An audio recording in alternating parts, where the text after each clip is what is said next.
Whitney, right? So Whitney has been elite twice, and Success Club legend, right? Oh, it's on the thing. It's right there. She's a 5-star. Success Club legend, been around SoCal for a while. Yes? How many years now? Five? That's awesome. You're in Temecula, right? Yeah. Yeah. I was living in Marietta for a little while. We never had it. And then I moved. So thank you for making the trek down and for obviously handling everything all the time that I wasn't here. Thanks. Yeah, thanks for She's like, oh, thank you. Well, I'm really excited to hear about mindset and vision because I feel like when you're a repeat elite coach and you've lost, 80 pounds? I feel like that's the kind of thing that like when it stays off and when you're elite again, like that's a sustained mindset and a sustained vision. And I think that's something people, we need more of. Yeah? All right. How you going? Hi. Wow, those three were amazing, and so many. I hope you guys took tons of notes. I'm sitting over here going, yes. And it was actually awesome that Lauren just hit a lot on vision and vision boards because that is my jam. And I would not be here if I had not made a vision board in my first challenge group before I even was a coach. And I still have that vision board. And I still go back to it, and there's still things on it I have not hit, but I will. I have been a coach almost 5 years. It'll be 5 years in January. I moved to California from Oregon, and while I was at my going away party, the host looked amazing. She had abs that had abs, like, that body, you're like, whoa, like she should be in an infomercial. And I asked her what she was doing, and she was like, oh, T25, it's this Beachbody thing, and I was like, oh, cool, I bought Hip Hop Abs, it's still in the wrapper. And I had just gone through a really brutal divorce and custody battle, but had gained custody to move my child out of state, which if any of you have done that, it's a lot. And it killed me. But I had the different diet that Lauren had, and so we need to talk because I gained tons and tons of weight, and I was broken. And I wasn't just monetarily broke, I was like done. And things were happening to me. And I wanted to look and feel like that girl that I watched at my party. And she said, well, it's my friend. She runs these challenge groups. We have coaches. And my whole thought on that was, I want to help somebody. Like, I want to give them commission. I had no idea what a challenge group was or what a coach meant. I found her on Facebook. I messaged her. She threw me in a challenge group. I bought T25. I couldn't afford Shakeology at the time because that was the DVD era. And I did it, and I lost 30 pounds, and that part was awesome, but the part that was really awesome was I made all these friends. I had moved to California and didn't know anybody except for my now husband and my child, and I had friends that I could connect with in the morning or at night and see what they were doing, and they lived all over, and I felt super connected to them, even though I'd never even met them, and I wanted more and more of that. So I started following people in the group and then my coach and saw that she was doing this like as a job and she was making money. And I wanted that. I wanted the community, but I wanted to run a challenge group. And then I was like, I can make money doing this? So like I said, I was broke. So I asked her what to do and that I wanted to do what she did. And she said, well, you need to buy a challenge pack. It'll come with Shakeology. It's this much money. And I was like, whoa. So I sold a bunch of stuff on eBay, and I bought my P90X3 challenge pack. I had never done P90X. I thought Tony Horton was on crack. And I put that in every day and did my 30 minutes. I was working a full-time job. I was in a new relationship in a new state, and I was raising my kid and trying to be really present. And I hated going to work because I felt like I wasn't going to be around for him, and I was having a lot of mom guilt because I had moved him away from everything he knew. So I would get up at 4 and I would push play and I would post just like she told me to do. And then I was like, okay, now what? And she's like, I need you to help 3 people a month because that's gonna pay for your Shake-O. And I was drinking Shakeology. I was also feeding it to my kid. Now we have Daily Sunshine. But, helping him because he was born with hereditary high blood pressure and it was getting worse after the move. And Shakeology not only helped me lose 80 pounds, but it also helped him level his blood pressure, and it has never gone back from normal. We've stayed there. along with obviously diet and learning all the things as you go. But my biggest thing with that and with my story is that I saw these girls and I wanted what they wanted in my way. I didn't necessarily at that time think I needed to leave my job, or maybe that wasn't my goal or things like that. I wanted a healthy family and I wanted to feel really good, and I wanted to pay that forward. That was huge for me. And so I made a vision board, and I totally, if you have not made one yet, make one today. Yes, you can do it on the computer, but I am all about getting crafty. Printing things out, finding pictures of where you want to travel or bills you want to pay, big goals, little goals, all the things, and pasting it. There's something really therapeutic about that. I actually do it with my team on a Zoom every January. But I redo my vision board. I go to it every day, but I redo it every quarter. And then it kind of just stays the same. And then I make like a fresh one in January, but there's a lot of things that usually fall over, and then I add to it. So that's the number one, is definitely do a vision board.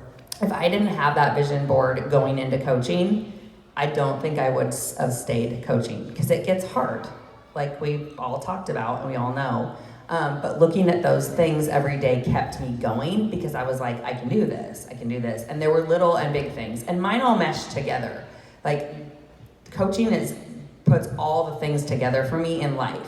So I have personal stuff on there, I have coaching goals, I have, money things, income goals, all those things, rank goals. They're all, for me, that makes me who I am, because coaching is part of my life. I'm not, then a coach and then a mom. I'm a mom coach. It's all one life. So that I put my weight loss goals or things like that on there.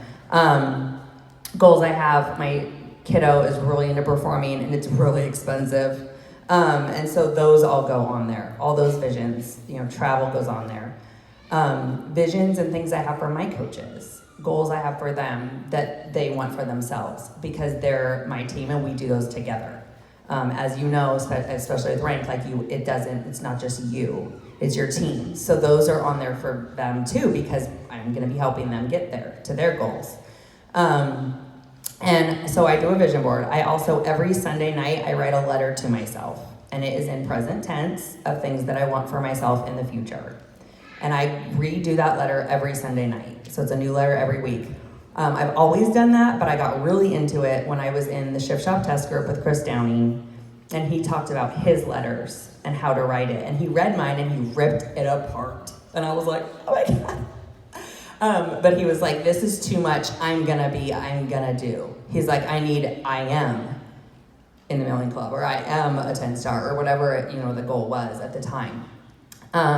And that has helped me a lot, because that makes things not as scary. And then you're seeing it happen more, and you're like, I am elite. I am this, whatever it is. I really recommend doing the letters. I have my team do the letters. I have my challengers do letters. And just really living in that moment of tasting, breathing, seeing, you're living that goal all the time. So if there's something, I always like to use something visual. So like a car, picture yourself in that car. Where are you going in that car? What's that car smell like? What color is that car? What do you look like in that car? All those things. Do you see your kid in the back seat? Or do you see your spouse next to you? Or do you see your dog in the back? All those things and thinking about all the time is really important. So that's why going back, and Sunday's such a nice time to do it, because it's, this before the next week. Another vision I love to do is draw pictures. And I've done this with my kiddo too, where we draw a picture of where we want to be. And the same thing is what are you wearing? My big thing when I started coaching is I wanted to, he was in a new school, and he kind of likes fashion like his mama. And so I wanted to get him clothes that weren't hand-me-down anymore. And I had, at that time, we wanted Gap Kids is what we wanted. Now it's all about H&M. But we would draw those, and I would put the labels on the clothes in my pictures. And those all went near, they were all over. I have Post-it notes everywhere. I have my vision board hanging. I have things written all over the place, because you have to see it and feel it all the time. And so that was really just like the letter, you just want it in your mind. So I always draw these pictures, because then you can draw the clothes and draw the things, and it's happened already. This is gonna be a portrait here soon in our whatever Gap clothes. So I think that's just really always, you always want to have that vision because stuff does get hard. I mean, last year I missed elite by 5 points. And that broke me. But I went home and I looked at my vision board and I was like, we're gonna do it next year. And we will. We're not there yet, but we're gonna do it. And if we don't, we're gonna give it our fucking all to get there because that means that I'm pushing with my team and my tribe. And so that is written everywhere. And when I drive, I'm telling myself, you know, you're a 2019 elite coach. Like, it's just really important to always have that embedded and just always see those goals happening. And I have a goal that's been on my vision board to retire my husband so he can do what he loves to do instead of a job he doesn't love. I've had that on there since 2014. It rolls over every single year, and it's the same picture of him. He's standing in my dad's office, which I don't know why. It just looks official. But I ripped that picture off, like it's glued on there, and I put it on the next year. And someday that'll happen if that's still our goal. But I did this, you know, that's how I left my job within 11 months of coaching. And that at first wasn't a goal of mine. And when I started to get more involved and wanted to do more stuff with school and theater, I was like, that's where I want to be. I need to be home. And so I think that's how it can roll over. It never has to go away. But the days that are really hard, that you've gotten 100 no's, or maybe you have not eaten all the good things and you feel like crap. You ate the extra sugar cookie at the Tupperware party the other night and you could not get up the next day because of it. Real life. That's when you look at your vision board and you're like, back to Dewey mindset. You know, like you see it happening and you know I can get there. It's gonna be okay because I've done these things and I can do this thing too. So you really, that's the day that it sucks. Or the day you, like elite, I missed the goal. Yeah, I cried. I gave myself a little pity party. I'm not gonna lie, it was really hard to go to that next Super Saturday and not get to go on stage for elite. You know, that was hard. But I was like, we've done it before and we can do it again. This just isn't the time. And we worked really hard for that and still made really good progress. And that was on my vision board. So I was able to go and look at that and see the goals I had accomplished. So it wasn't like everything went to crap. And then you just keep pushing forward. And I always, my favorite quote is, push for the moon. I'm probably saying this really wrong, but if you don't land, or go for the moon, if you don't land on the moon, you land in the stars. So go for those big goals, make those visions. No goal is too small or too big. And having that really right mindset and that vision and knowing that you're capable and that you're enough right now is really important to always hone in on. So that's all I got.